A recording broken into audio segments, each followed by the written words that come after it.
Jay Sadowski. You started a company called Handy Networks over 20 years ago, and you just closed the sale. And I wanted to go back with you a little bit, walk down memory lane and how it got to be. Yeah, for sure. Yeah, so I mean, I started Handy Networks. Technically, I was still a senior in high school, business partner, and we had some servers that were under a kitchen table and originally outside of San Francisco, attached to like a 1 megabit DSL line. So technically, it's a Bay Area setup, right? I guess so. Yeah. Bay Area startup. Although we we ended up having everything to San Diego. Okay, San Diego. That's Yeah. military base. No, just we were just down there in San Diego. The servers were. I was in Connecticut. Oh, we ended up meeting in Denver, and I remember I didn't meet you at first. I met your business partner, Mike, and there was this new up and coming data center, and they wanted new customers, obviously. And we had some high bandwidth customers, and I remember back then 1 megabit was a big deal, and 100 megs was like, oh my God. And so we brought to the data center like a 100 meg customer or something like that. And how do you do 100 meg is with streaming. So we had a lot of streaming customers, and basically we needed our own cage. And somehow there was a cage next to our cage, and there was another guy who seemed like a nice fellow, and then we started to hit it up and discussing, and we went through some technical challenges together, let's just put it this way. Yeah. And then the two companies grew next to each other, and he mentioned his business partner, some guy named Jay, who was super young at the time. And at some point you guys decided to build your own data center. So can you get me back to that point where I was not privy to those conversations, but at some point you decided to move to Denver? And how did even the move for Mike to Denver happen? So we're in California, and you're gonna walk us through, you guys moved to Denver and how we meet. Yeah, so we were in San Diego, and at that point we had moved out from the kitchen table into a data center in San Diego, TSNet. They had a huge amount of bandwidth at the time. I think it was like 2002. And they had I think they had two OC3s or something, right? Nice. So Yeah, OC3 is 155 megabits a second, maybe. something like And they that. had two of those. This was like very robust data center for the time. And so we had like a rack of servers there.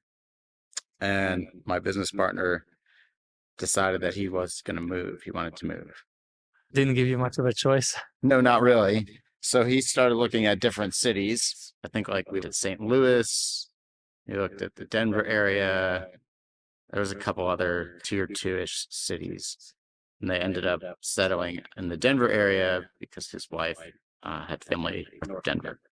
So we migrated everything from San Diego to Denver. Like when I say we, I mean I did the work.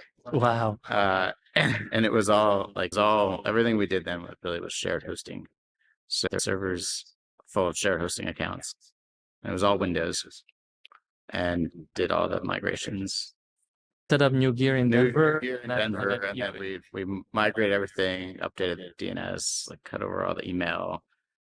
It's like, I don't know, it's a lot of work. But I was, I don't know, 20 or 21 maybe. So whatever. It was like not a big deal. I don't know. I just worked a lot. So Yeah. then we migrated everything. I think we ended up at a Yipes data center. Oh yeah. And Yipes was one of these like .com telco boom and bust stories. Yeah. And so they In Denver. they based in Denver, and it was at 2000 South Colorado Boulevard was their headquarters, and they had a data center there, and they were selling colo there, which we got through this guy named Charles, who ran affordablecolo.com or something like that. This guy Charles, who's he came out to Colorado once and we went skiing. It's kind of weird, but their whole thing was purple. Their brand was purple. The color was purple, and I don't know if like they had this affiliation with Extreme Networks or whatever, but like Extreme Networks was also purple. Like all their network equipment was purple. Their logo was purple.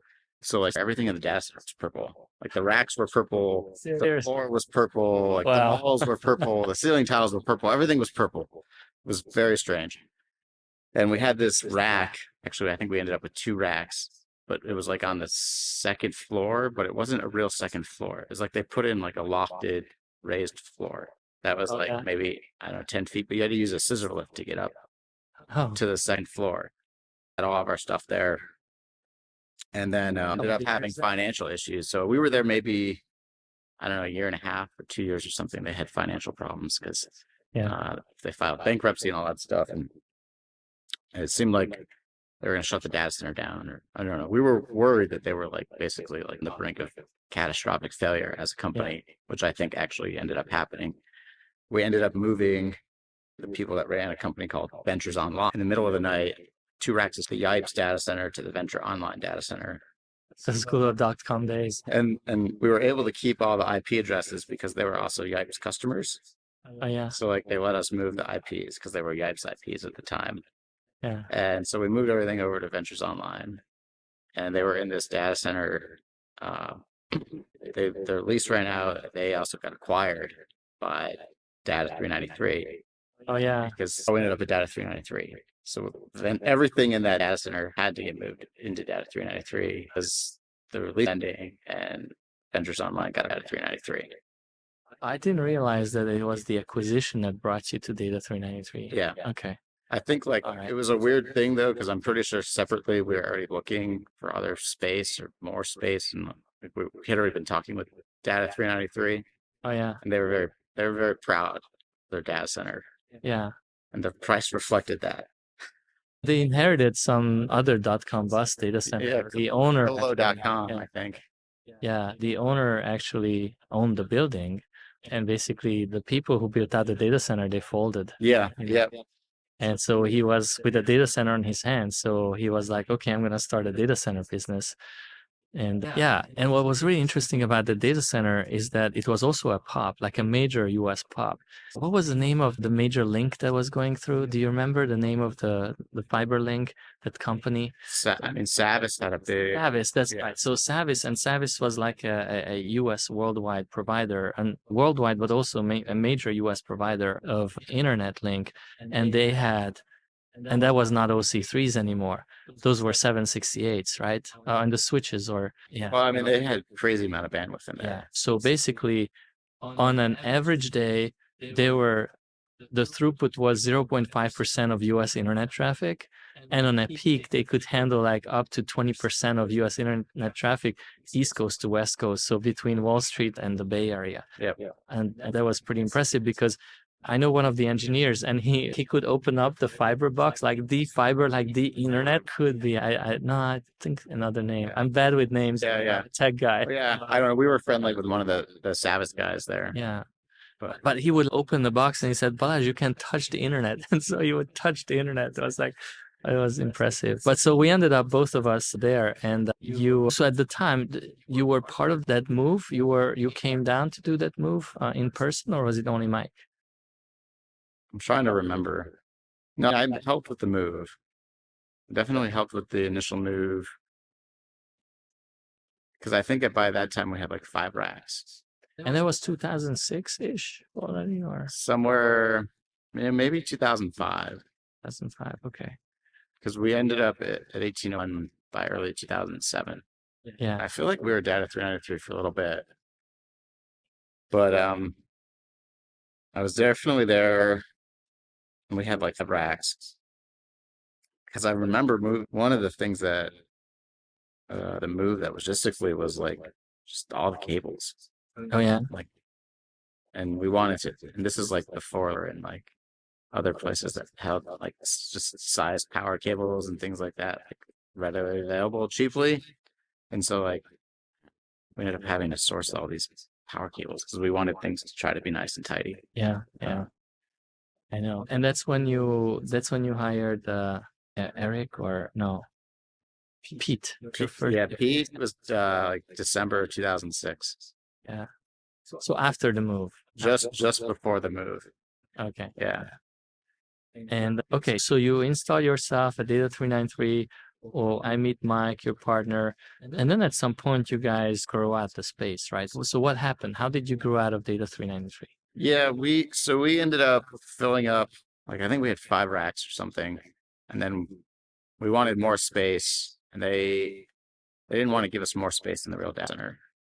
I think they ran out of space or something, And so they sold us this space, this unfinished space, right? I think like you had your cage. Yeah, It my was like first cage was I there. think it was either upstairs, not maybe not upstairs, but it was like around in the back, and Yeah, it was like concrete floor, and there was like yeah. like a ceiling mounted like Big air blower, conditioner and a blower yeah, thing, and yeah. it was like dog kennel style cages, Yeah.